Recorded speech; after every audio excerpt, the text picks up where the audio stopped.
You're listening to the Ones Ready podcast, a team of Air Force Special Operators forged in combat with over 70 years of combined operational experience, as well as a decade of selection instructor experience. If you're tired of settling and you want to do something you truly believe in, you're in the right place. Now here's your host, PJ Team Leader, former INDOC Instructor Supervisor, entrepreneur, and physician assistant student, Brian Silva. What's happening, everybody? Brian Silva for the Ones Ready podcast. Thanks again for joining us in the team room. Today, we have another special guest for you, and we're going to answer a question that we get almost on the daily. And that question is, what do you guys do after you're done being a PJ, CCT, SR, TAC-P? What do guys typically end up doing with their lives? And what does it look like to progress through those kind of phases and stuff? So we have Master Sergeant John Courtwright. He's here to talk to you guys about everything that we've went through. We were in PA school together, so we went through all those little trials, and we're about to graduate in a couple weeks here. So hooray! That's super exciting. You're gonna need to change your Instagram title to PA astronaut Brian Silva. PA astronaut, doctor. You'll get to the second scientist. part. Yeah, something. absolutely. Yeah, I mean, it doesn't matter. eventually, You'll get to the other stuff. It'll happen. You need to figure out how we get into Space Force first of all. Listen, I'm already in. If you guys just want to carpool, it'll make it a lot easier on the environment. Yep. First PA Space Force in the Space Force. All right. So John Courtwright, like I said, he's here to talk to you guys about all the stuff that he's gone through and that we're going through right now and the graduation and what he's planning on doing for future. So stick around, check that out. But first, I want to thank you guys again for listening to us. Make sure that you like, subscribe, go check out on Apple Podcasts, leave us a review if you're enjoying the show, or if there are things that you guys want us to talk about specifically, then go ahead and you can send us email info@onesready.com, or you can go down to our website, scroll to the bottom and hit us up. So we always want to hear from you guys. We're here for you. So also we want to say thank you to Eberly Stock, Strike Force Energy, and Alpha Brew Coffee Company. You guys can still use the discount codes. We're not making any money from any of that stuff, but we want to partner with people that offer you guys good merchandise, good energy drinks, and anything like that. If you know anybody that wants to be involved and wants to give back to the community, then hit us up. All right. So let's get into John here. Like I said, we've known each other through PA school, sat in the back of the classroom as we were getting droned on lecture after lecture. And then we're kind of finishing up that phase of our life as 2.5 years. And prior to that, he has a lot of experience in special tactics, and he's going to talk a little bit about that. So, John, if you don't mind, just introduce yourself and tell the people out there a little bit about yourself. Yeah. Well, first of all, congrats, Brian. Almost there. Light at the end of the tunnel. My name is John Courtwright. I've been in the Air Force for close to 18 years. I'll hit 18 this summer, and been a PJ for most of that time until I started PA school about 2.5 years ago. So, kind of my path right out of high school, I'd say, is went to college and completely different life. Studied Japanese, wanted to go to Japan and finish college. Went to Japan and taught English there for a while. For about 2 years, but I always kind of had it in the back of my mind that I wanted to do, something in special operations, some kind of commando mission, something like that. And there was some information out there on the internet about, what different services had, but not a whole lot.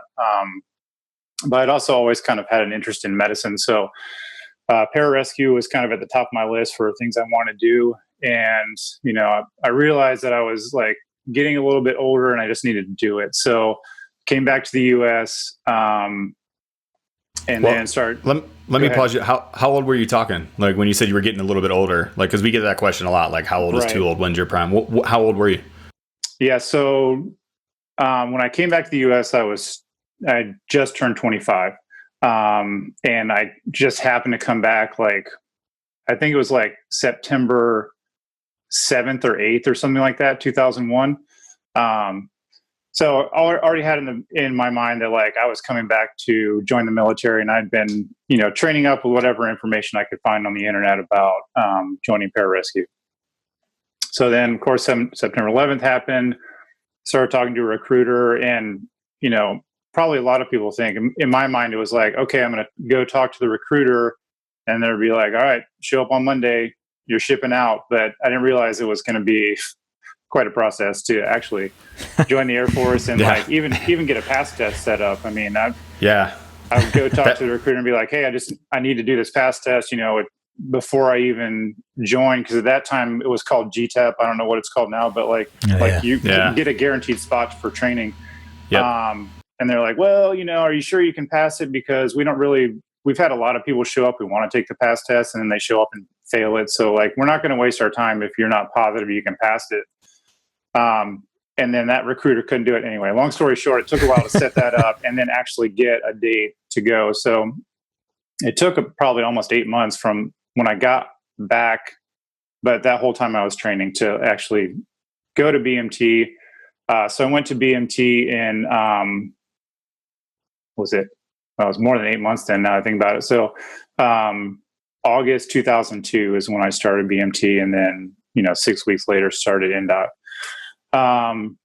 So through the pipeline, graduated the apprentice course with some other guys you've had on the podcast, with Mackenzie and some other guys. Yeah, you're JMAC, right? Yeah.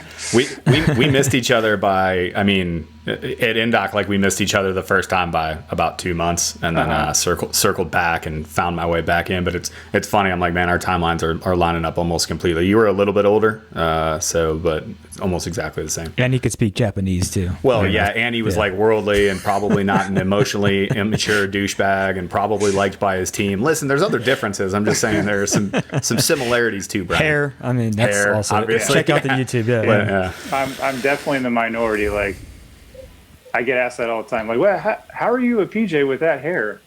Whatever. I wasn't one of the ones who was basically in tears at NDOC when we had to shave our heads. They had to. He has fantastic eyebrows for all you guys listening. Yeah, the eyebrows are on point. Did this get microbladed? No, I was definitely one of the guys. I still cry about that NDOC moment where I got my head shaved, but it grew back almost immediately, so it was pretty good. That's good. So finished the apprentice course in 2004, December 2004. It's when I graduated. And then my first assignment was at the rescue squadron in Okinawa, which was my first choice. Wanted to get, I was pumped because I got to get back to Japan, and I got married a week after graduation. So a lot of things happened at the same time. I met my wife in Albuquerque while I was there training. So we moved to Okinawa. I was there for 4 years. And got like a pretty good, kind of textbook dream PJ mission after being there for about a year as a team member, just going and picking up a pilot who ejected. It's like, check the box for doing the Air Force PJ mission. Did my first deployment from there to Iraq in 2007. Hold on, let's pause. You did the actual pilot pickup? The pilot pickup over no water. Way. Yep. No way, really? Slow, load them up. Yeah, that's out. Awesome. It's a crazy thing, but that's what we always say, right? Like, hey, you're there. Like, Pararescue was there to recover down and injured aircrew in austere and non-permissive environments. It used to be, kind of part of that mission statement. But holy cow, I can't believe you actually picked up a no kidding. Was it an ejection? Like, he just ejected over the water and you guys went and got him? Yeah. So there's one or two F-15 squadrons there, and the pilot's super nice guy. We stayed close for a while, but basically he's like, hey, I can't really talk about what happened, but essentially I was flying along and mechanically everything went wrong, and he had about 10 to 15 seconds to make a decision that he was either going to get out or ride this thing into the ocean.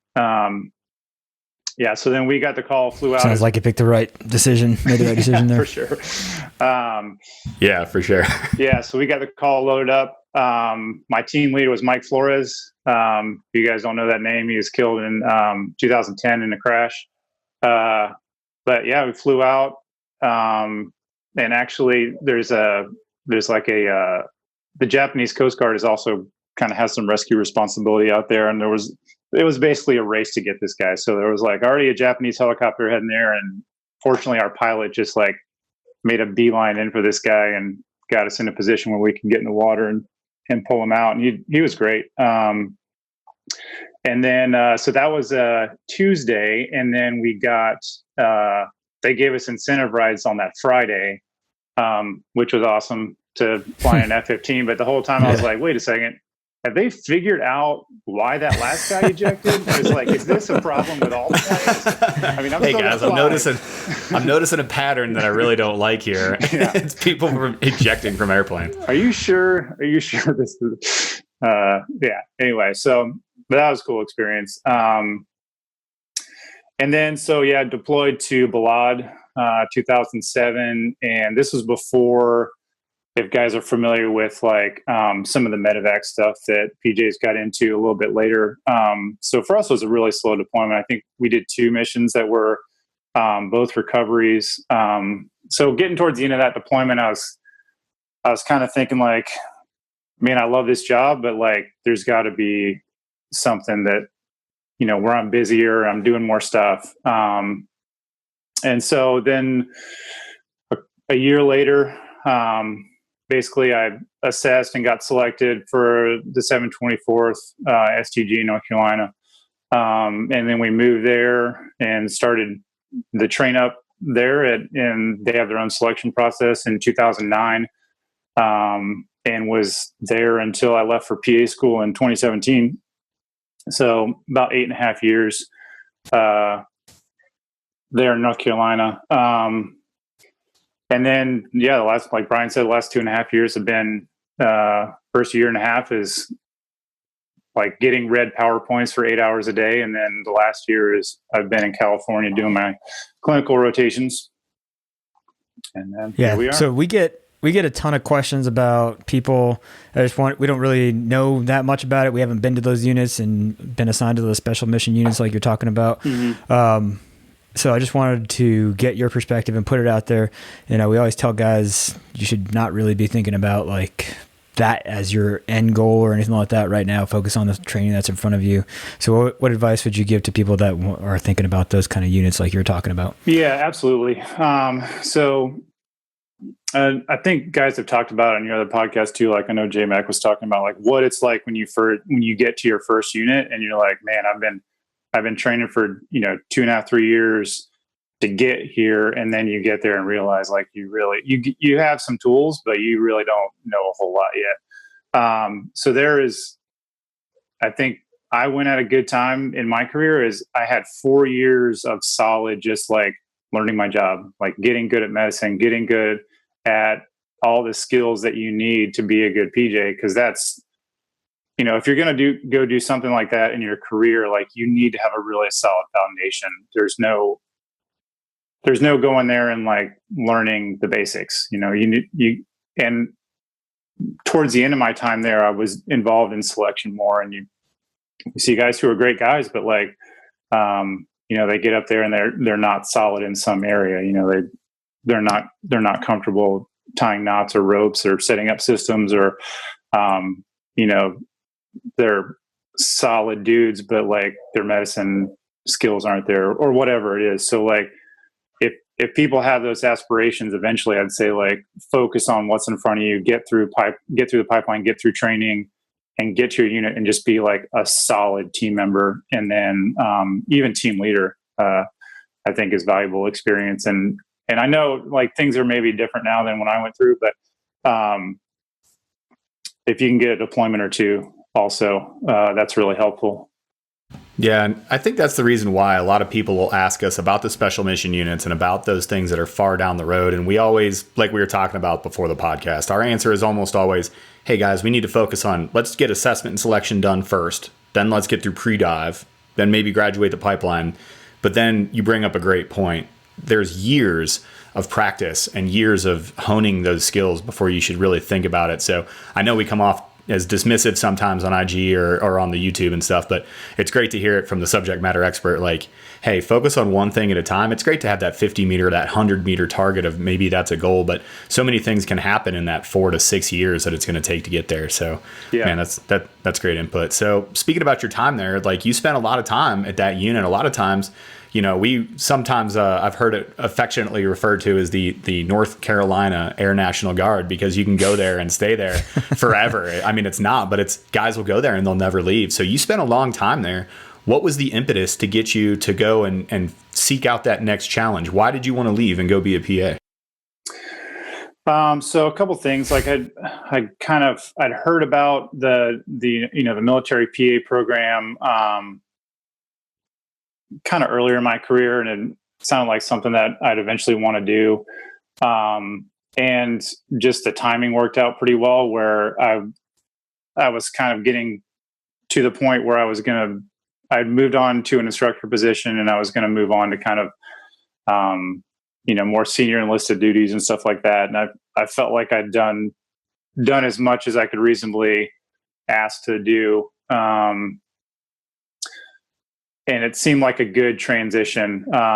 So just getting and I kind of had like a backup plan. Like my plan A worked out, but my plan B, is like, hey, I need to get these prereqs done. My prerequisites, all the stuff you have to do to get into PA school, like biology class, chemistry class, all that stuff. I need to do that eventually anyway, if I want to go back to school, whether it's after I retire or something like that. So I just got that stuff done. Took probably 5 years of just, doing one online class at a time in between deployments and stuff like that. And then put in my application and got picked up. So, I figured it was a win-win. If I got picked up, then great. I get to go to PA school. And if I don't, then great. I can stay here. And I enjoy being an instructor and, keep doing that. And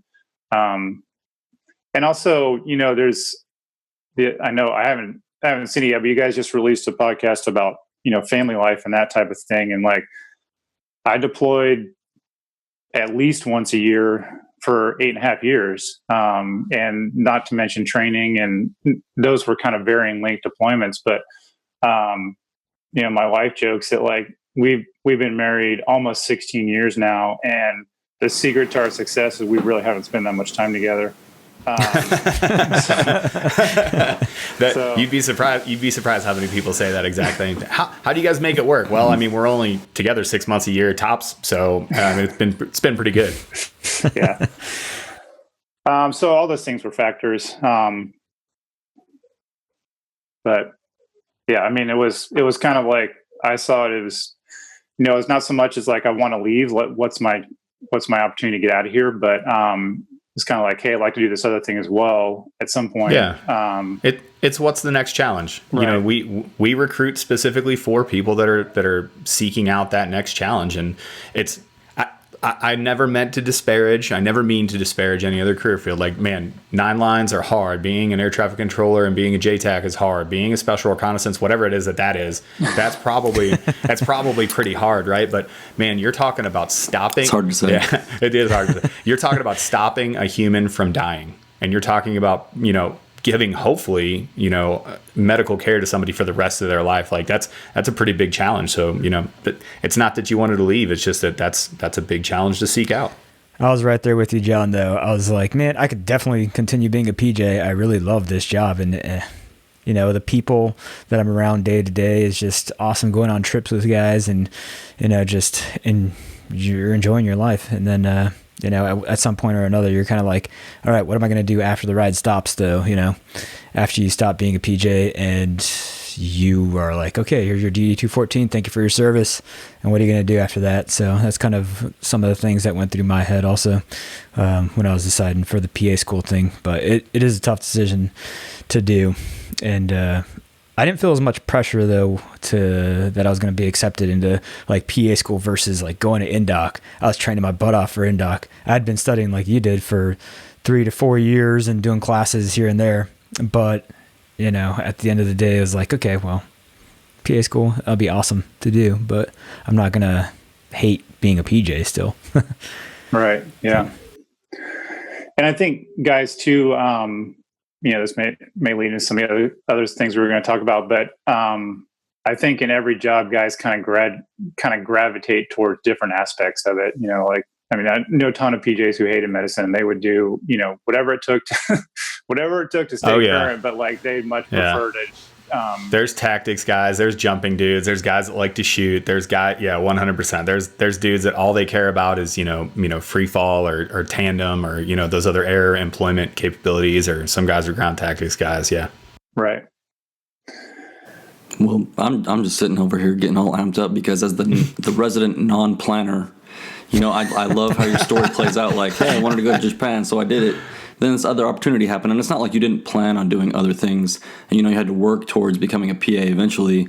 But it's not like you joined and you're like, hey, I'm going to go to this other unit or whatever. You were just like, hey, one day I was like, I could do more, and the opportunity presented itself, and you took the opportunity.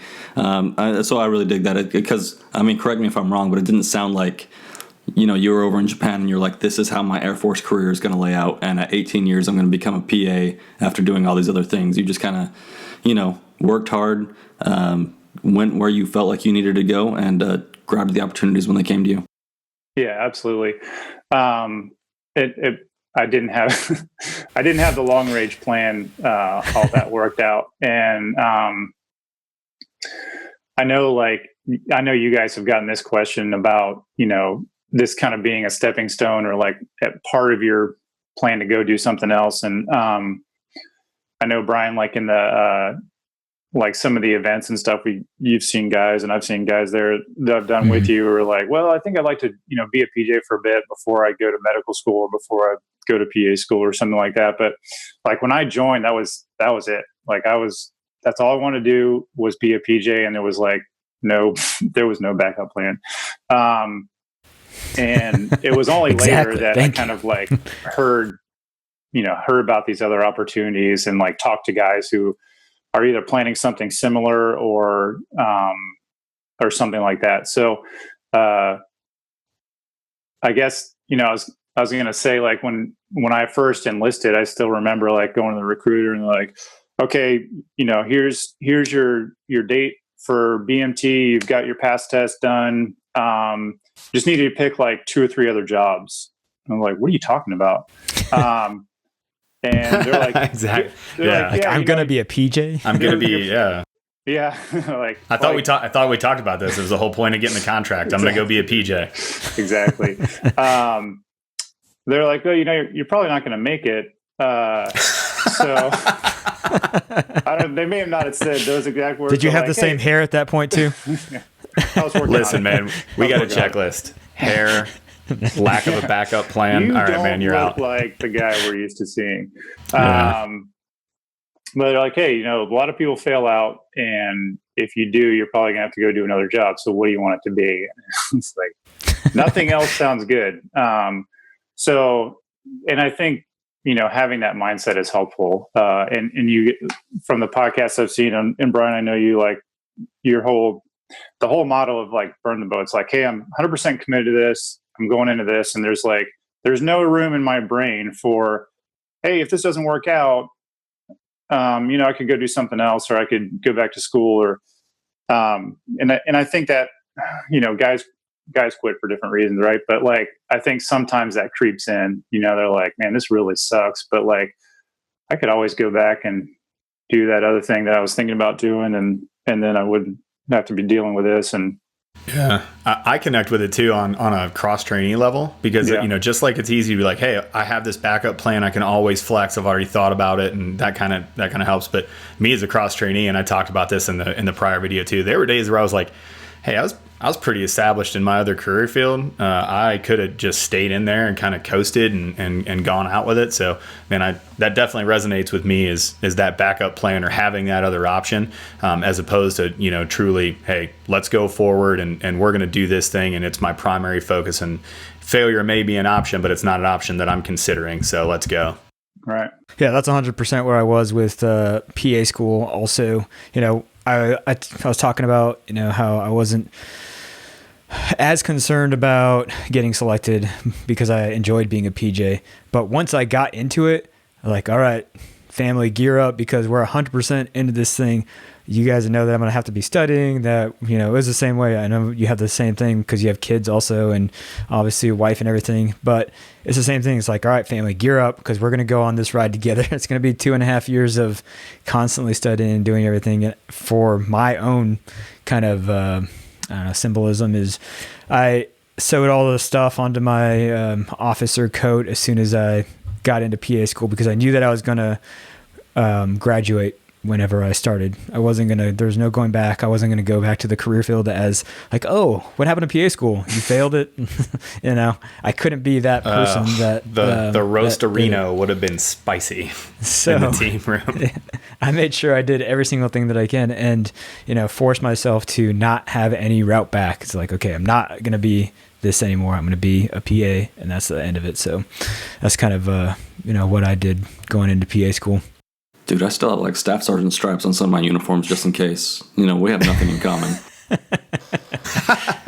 Absolutely. The most terrifying, Trent and I are currently living in the world's most terrifying environment, which is high line numbers and a long time until you pin on. So Senior Airman Love is about to make an unceremonious return. It's coming. All right. So for those guys out there, I just want you to go over, do you think there are any specific traits that, you know, being a PJ has kind of instilled in you over the years that you're going to kind of reach back and pull out, like going through INDOC or going through whatever? Is there anything that you feel has helped you to prepare for your future? Yeah, I mean, it's kind of one of those questions of like, because I've been asked this before too. Is like, are there certain traits that you kind of develop throughout the training process, or is it something that you have that makes you successful? Right, like nature versus nurture, kind of something like that. But I mean, I think something that helped me along the way, and I don't know how to answer that question, whether it's like something I developed or something I had that allowed me to get through training successfully. But just like being calm under pressure, like there's freaking out doesn't help anything.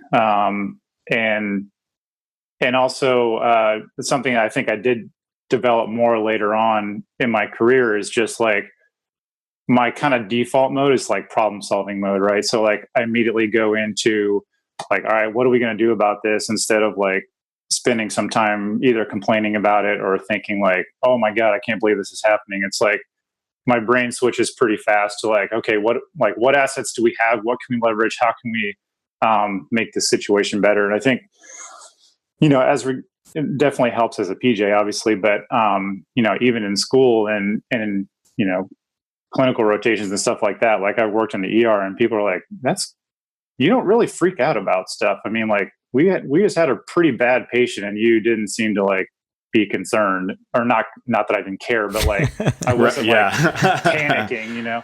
My favorite quote came from one of the top level trauma docs in the world was working at Baltimore Shock Trauma. I got to go through a rotation, but it was funny. He said the same thing that I've taken from him the entire time. Somebody said something, you know, to the essence of like, holy cow, that was literally a car accident, 2 trauma patients at the same time, and you were so calm. How'd you do it? And he's like, well, I mean, it wasn't really my emergency. I just had to manage it. I was just like, that's a very cold and calm way. But at that point, like you're in problem solving mode. What's in front of me? What can I fix? And like everybody else, it's their emergency. I'm going to help them through it. Yeah. I've heard the same thing from some docs too. Is like, it does sound cold. It's like, well, it's their emergency. It's not mine. But it doesn't, you know, it's not going to help that patient for you to be also having an emergency. It's going to help them if you're calm and like you're going through your mental checklist and you're solving problems and you're doing what needs to be done to help them. So I think that's been helpful. I mean, I think of like, I had a friend who had a pretty bad parachute malfunction. And he was like all twisted up in his risers and stuff like that. And he got down, he was pretty shaken, but, you know, we were talking about what happened. Like he kind of was in an unstable position when he pulled, and that caused all kinds of problems. And he was like, man, I was just solving whatever problem was in front of me until, you know, checking my altitude, but like just solving problems until I had a good canopy. And then, you know, then I just got to get back to the DZ. Like it wasn't like, oh my God, I can't believe this is happening. Like his brain just switched, and he's like, he's solving problems, and then he can think about it later, like what just happened. Yeah, I think what you were talking about are two of the major personality traits that they're looking for in selection. And it's why we did, like you were talking about, we did our events with the BAPJ thing, and we would have guys do the problem solving team events. So you get a little bit of that social team aspect and see what everyone does while we're under pressure. And obviously the consequences are drops, underwaters, or whatever. So there's a little bit of pressure there, and we see who's kind of calm throughout the situation and who, like you said, reverts back to problem solving mode, figuring out what each individual team member has to do in order for all of them to be successful at whatever the mission is that we're putting in front of them. Now, most of the time those are obviously benign. You're not gonna see a car accident or anything unless something really bad happens, and that's not intentional from the program. But so yeah, you got to stay calm, and that's a really important aspect, and I just want to highlight that.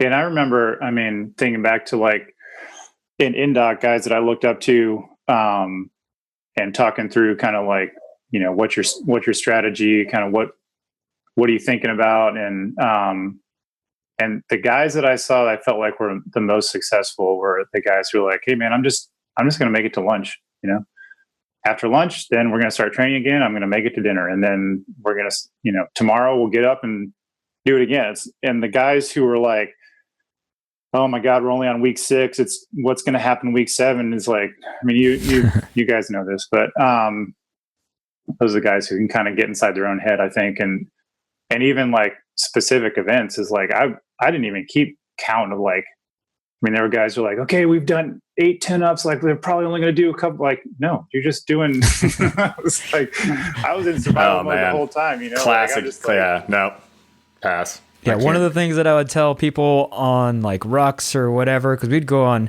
like, hey, you're going to go on a 6-mile ruck or whatever, and then it'd be longer. And I would ask them like, hey, trainee, whoever, how many miles can you ruck with a 60-pound rucksack? And then they'd say, I've never gone over 5 miles, Sergeant, or I've never done this. Oh yeah, and we're at 8 miles. Like, wrong answer. You say as many miles as I have to get the mission done every single time. You just do it until you're done, and you're gonna be told like you're done at some point in time. But you just keep on going as much as you can. Prepare for the worst. I used to do it as part of the phase 2 selection process when I was being an instructor down there, or when I was at the schoolhouse. But I'd make the students count 0 for every rep.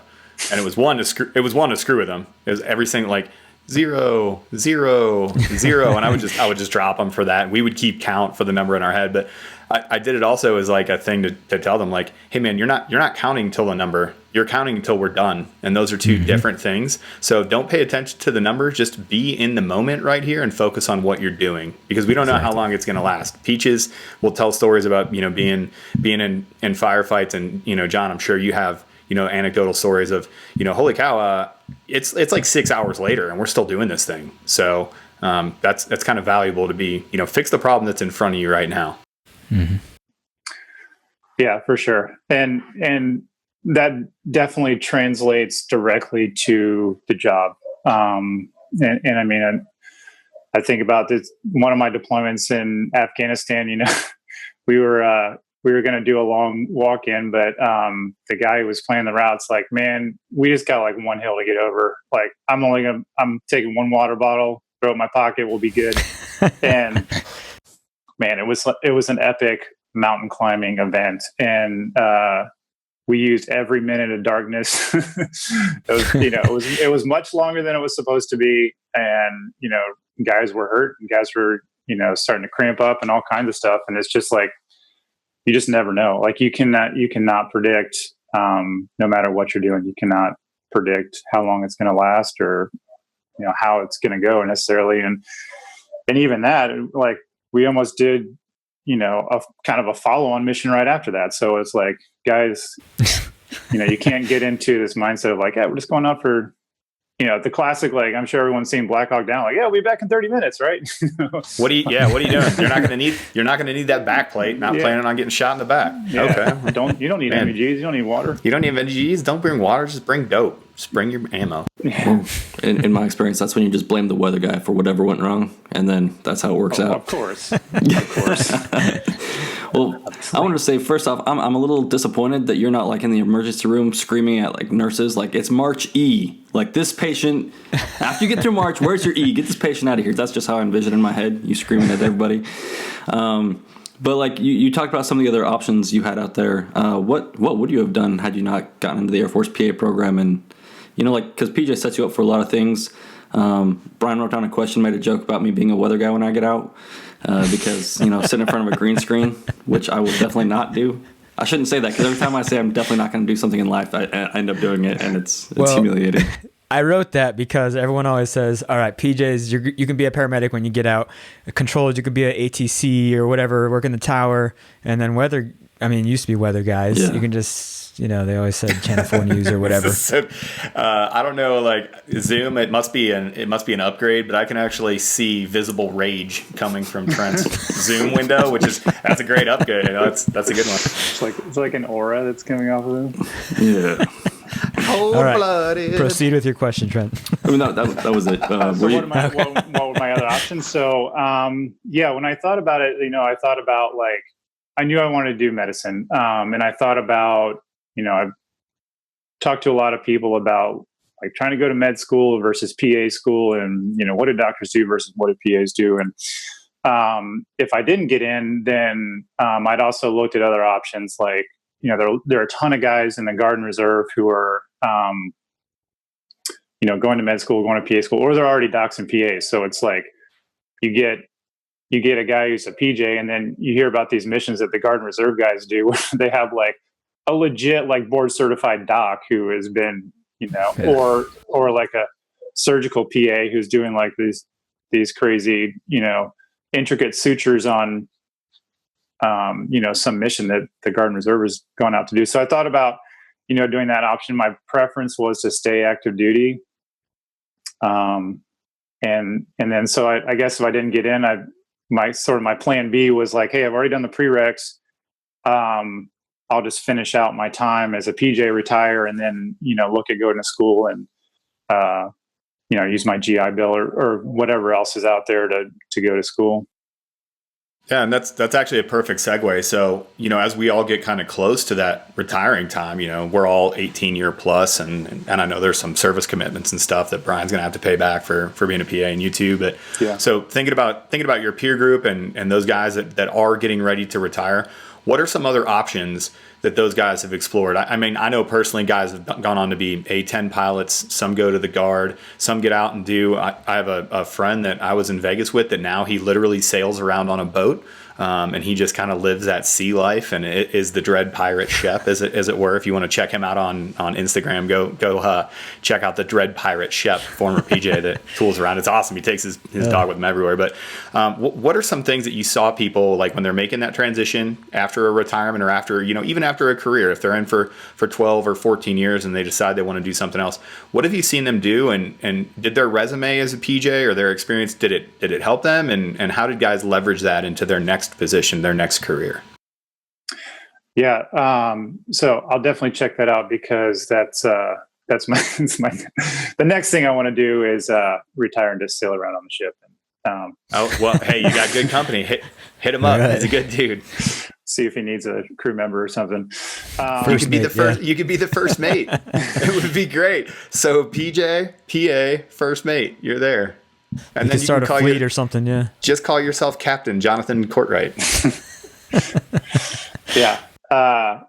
So yeah, that's funny. That is something I thought about. But there are guys doing all kinds of stuff. So like we're probably talking about the same guy who just finished A-10 school.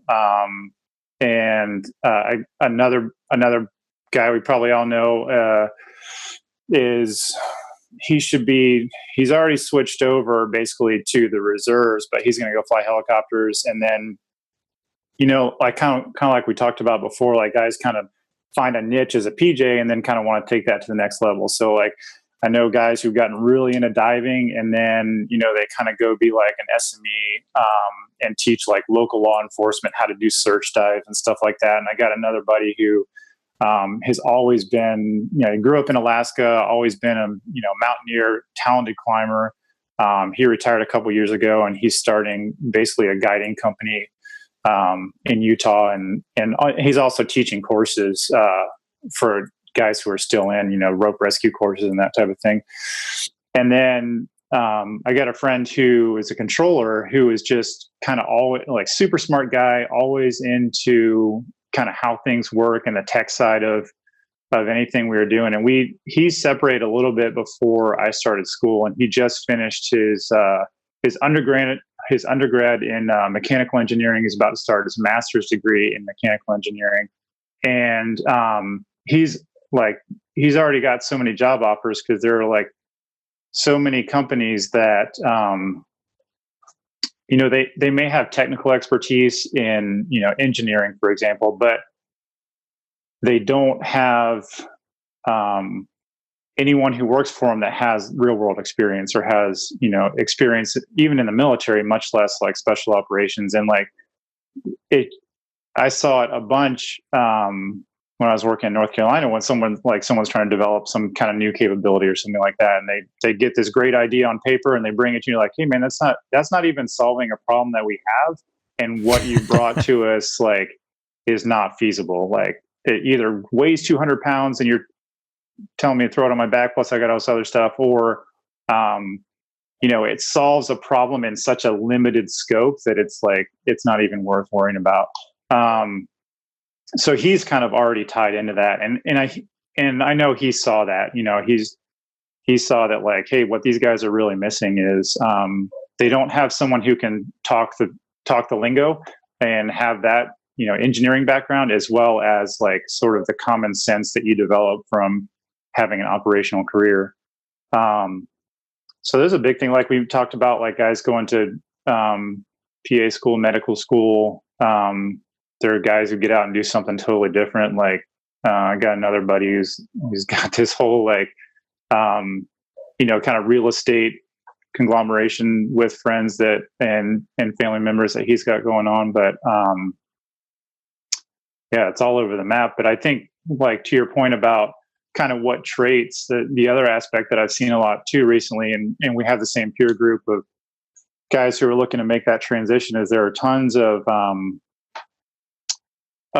sort of programs out there for helping guys transition. And what businesses have seen is that, like, I can take a guy who's got, leadership experience, operational experience, problem solving experience, and I can teach him whatever it is that our industry does. It's very hard to take, a financial analyst or something like that and teach them how to be a leader, or teach them how to be like, have grit, or be a problem solver. Like, that just doesn't happen. So I've seen that shift, in the last 5 or 10 years, where like companies are starting to figure out, and I know of guys who have like been hired by, all kinds of different companies that have nothing to do with the military or SOF or anything. And even like, like financial planning, or, not like hedge funds exactly, but like that kind of financial market where it's like, hey man, I don't know anything about this stuff. And like, that's fine. We'll teach you. What we need is like a go-getter who, is going to like not quit essentially, who's going to like find a solution to a problem, and keep after it.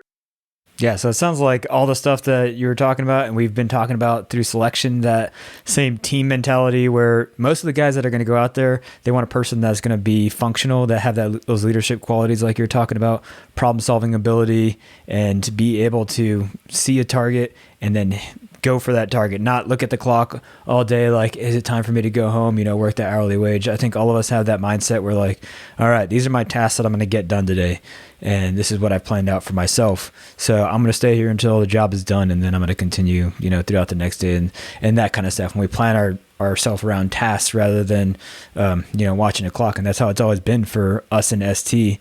Traditionally it's like you get your work done and then you go do whatever else you want to do.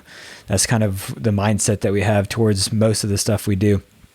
So I think that is really important to point out. But the experience also, like you're saying, that's what I think got me into PA school more than, my grades. I don't have a perfect, immaculate GPA or anything like that. Most of the people had a higher GPA than I did. I think C's it was get just, degrees, homie. What do you call the person that graduates last in their class at PA school? First of all, Brian Silva, but second of all, PA. Exactly. John, yeah, he's a valedictorian. Obviously, he's way Not more true. intelligent than me. Not true. Not true. Let me just manage those expectations. But, the point is they accepted me in there because of my leadership abilities and experience that I've had, because they want a person, like you said, that's not just going to talk to a patient like a robot and recite, algorithm to them, but a person that can actually care and have emotions and take care of the patients with, the best to their ability and make the patients feel like they're being taken care of, not just a robot being taken care of. So I think all those things are really important to add to your resume, and they'll translate into most of the career fields that you want to do, whether it's sailing around the world or going to be an engineer. I think all those tools are important. Well, one of the things I like to tell people, right, is that we get that question all the time. What am I going to do afterwards? And I'm like, whatever you want. Literally, like, whatever you want to do. It's pretty simple, but you have all those tools. You have the team time, you have the leadership and the people experience and all that other stuff. Like, the sky's the limit as far as I can tell. Well, and that's the funny thing, too, is it's a thing that we don't talk about often, and maybe we should, but throughout the course of your military career in AFSPECWAR, we place a high value on developing leaders at lower levels. I don't know how many webinars I've sat in. I don't know how many times a commander has been like, hey, I want to discuss this book or this chapter of this book.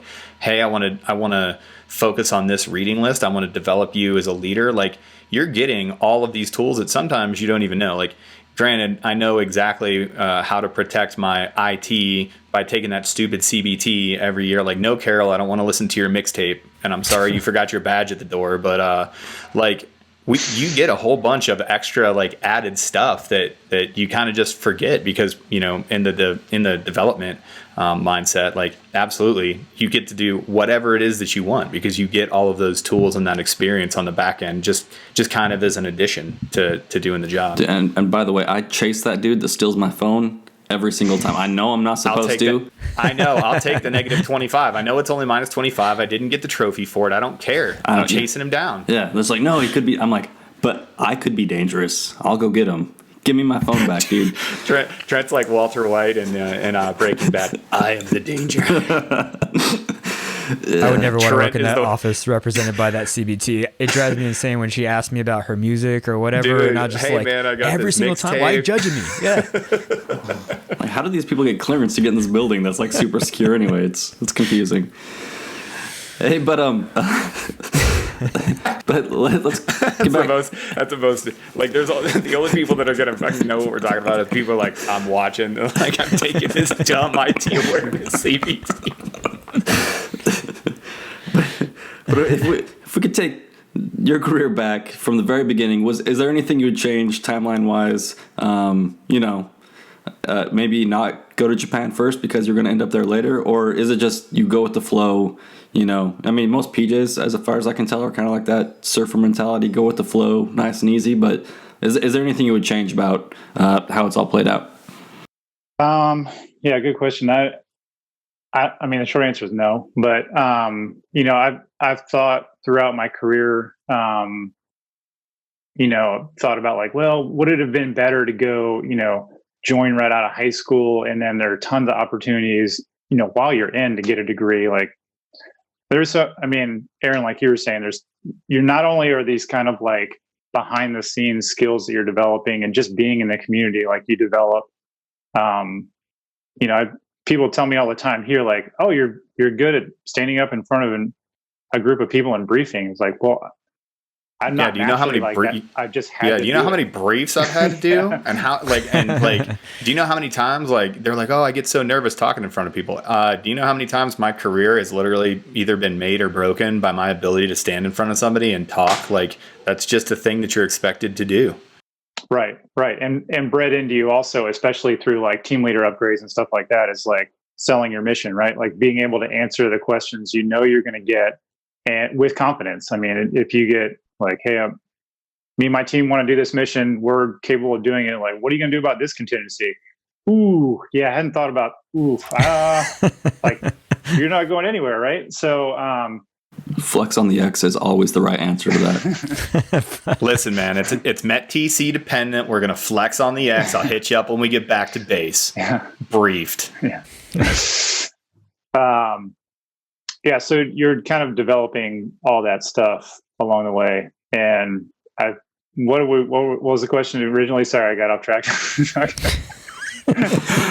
Would you do it? Would you do it differently? Would you go in any other? Do it different way? Yeah. So I mean, I've thought about like, would it have been better to, join right out of high school? And honestly, I don't know if I had the maturity right out of high school to do it. I think it was good for me to go, be on my own for a while in a foreign country and figure that out. And it was a huge adjustment. Like going through training, I think my hardest school was basic training, just because it was like such a shock of my my flight mates, I guess, my fellow airmen. I couldn't believe I had a much higher expectation of how they were going to be. But anyway, and I was like terrified that I was going to get set back for not folding my socks right and miss my indoc start date or something like that. I was much more comfortable when it was just like, I just had to keep swimming, or I had to keep doing push-ups, or I just had to like keep going. That was much easier for me in a lot of ways. But I don't know. I mean, I think if I could, especially after, maybe come in earlier, but I've been really lucky. I mean, like, knock on wood, like no real injuries to speak of. I'm 40 plus, but like, just still feeling pretty good. So, I don't regret like those 6 years or whatever that I could have come in earlier, and how that affected my career. And really, like, if I could, looking back, if I could have planned out my career, I feel like I was super lucky.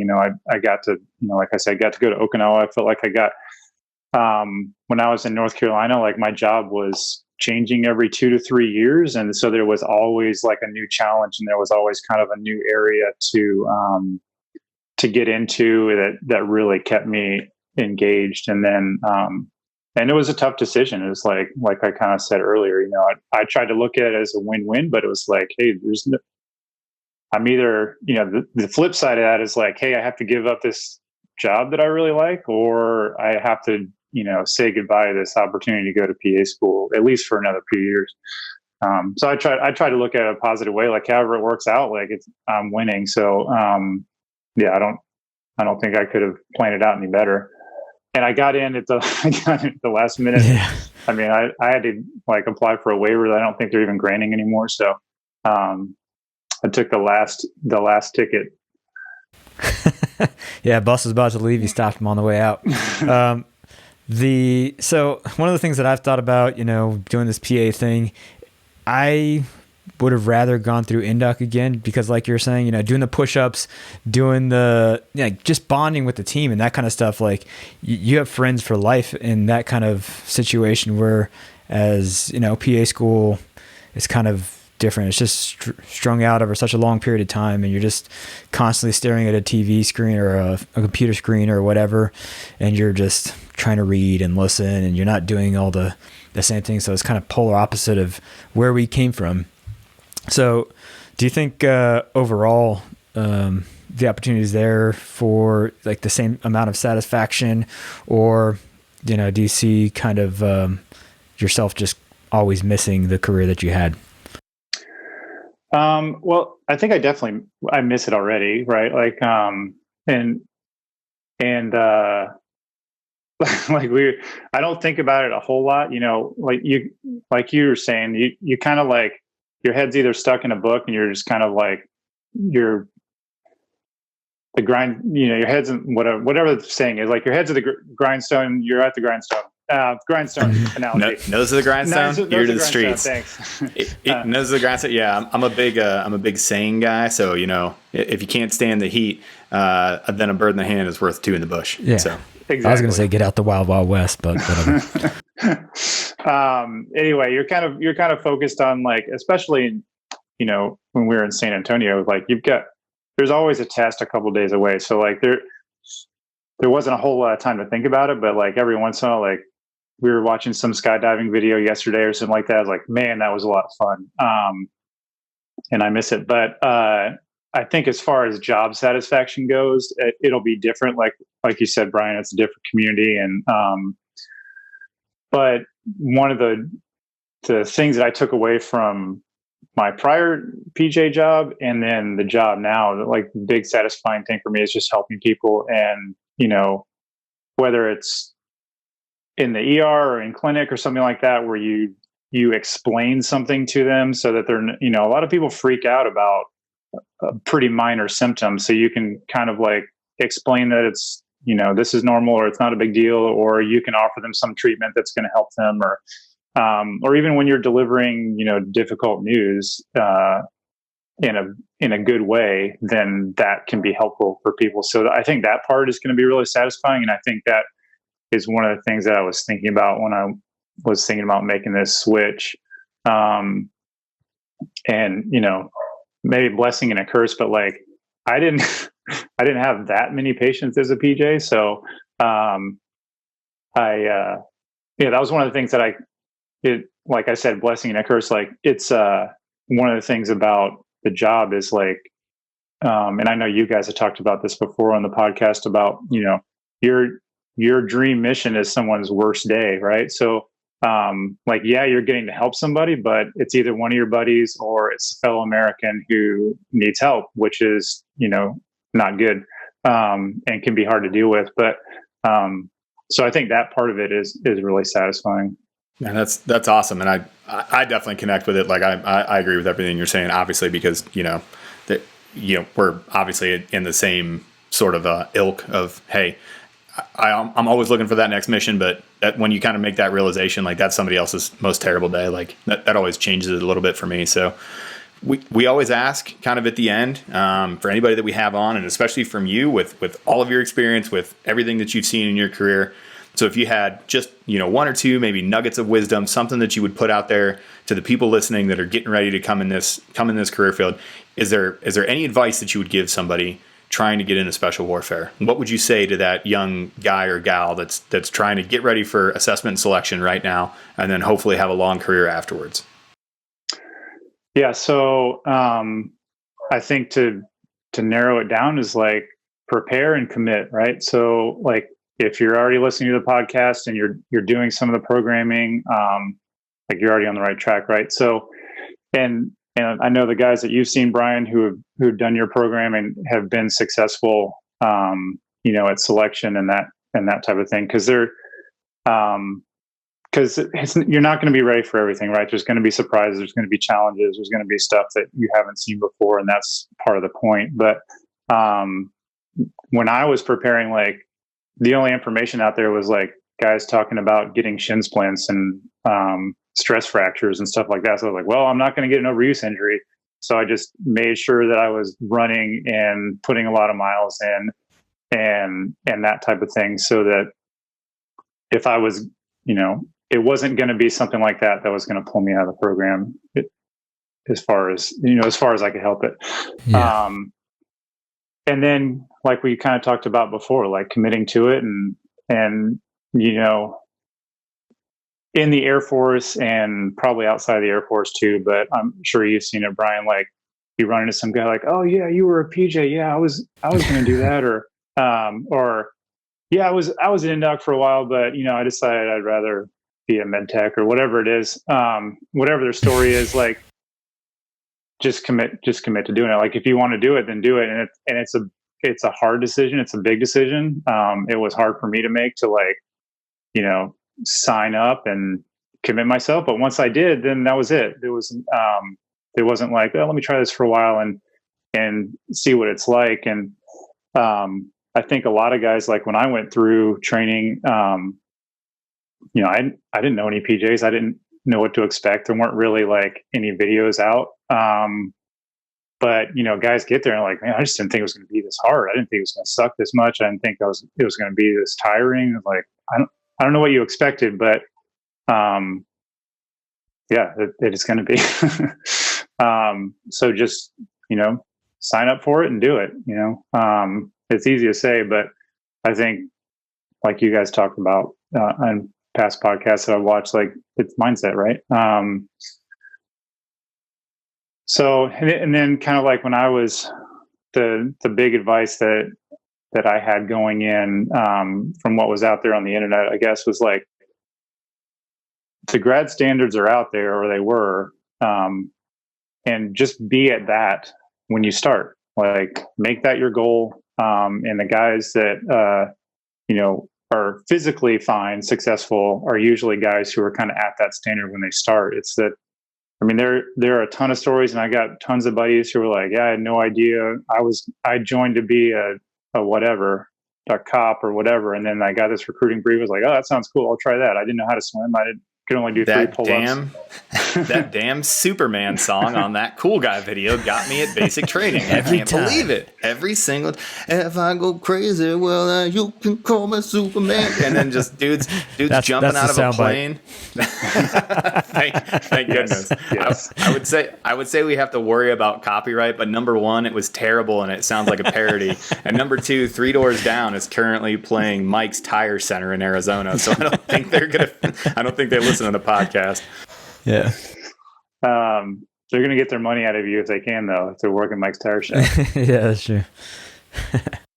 Yeah, but I think everything you talked about, like, and the reason we do this is, like, it's worth it, right? And once you get through, when you get into the career, I think one of the big takeaways is how amazing the community is, and the opportunity that we get to work with every day, those guys that pushed through all that stuff, that pushed through the indocs and the selections, got out there on team and made it through everything. And when you're listening to this, you may not know, but this is we're recording this over Memorial Day weekend. And so when we, this is the weekend where we sit back and we think about all the heroes that we had the privilege to serve with that never came home. So just wanted to mention that. But to me, that's the greatest part about this community is being able to serve with the people that we're able to serve with. The people that are always out there looking for more, and sometimes they don't come home. So I just want to take a moment to put that out there. Yeah, absolutely. I know. I mean, everybody has friends and guys they've been on team with, guys they've been through the pipeline with, and that kind of thing. That unfortunately, for their families and everything, pay the ultimate sacrifice. And yeah, like you said, yep. Trent, I think about those guys every day, but especially Memorial Day, like whatever you do, there's like memorial workouts and, going to visit graves in Arlington and that kind of thing. Like, it's important to remember and carry those guys' names on. Yeah. My Murph tomorrow will be for old Peter Sally Cranes. So Peter Cranes, man, last one this year. So I'm actually wearing my Indoc shirt right now. This is Major Brian Adrian right here, and from the old Indoc. But yeah, whatever you guys, however you guys like to memorialize the people that you've known throughout your career, because you even have, I'm sure, family members and stuff like that for all you guys. And if you don't, then pay your respects to those people that have paid the ultimate sacrifices. We are able to still live each day and go out there and actually earn each breath. And it's, as kind of cliche as it sounds, we are here and we're able to proceed with our goals and continue, like John was saying, go through the selections, experience life, go through the challenges and all those things. And we got to do it for those people that aren't able to do it anymore, and continue the legacy of not only just the career fields, but their memory and the way that they've impacted a life. So we'll carry their memories on for forever. So I appreciate you coming on. Any parting shots or anything you got, John?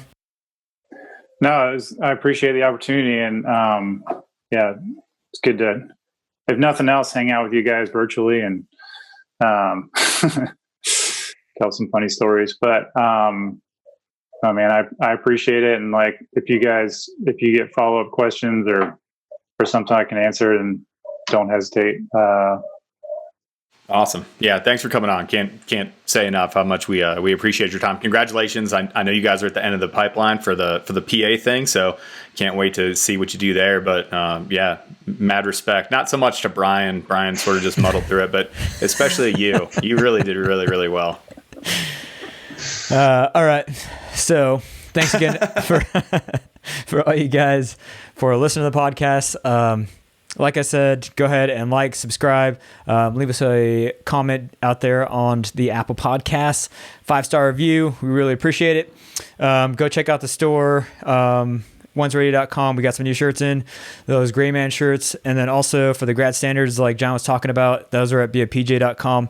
You can look up those, make sure you're training to the highest standard that you can possibly attain before you can get into the pipeline within your time window. Make it happen and put in the work like John was talking about.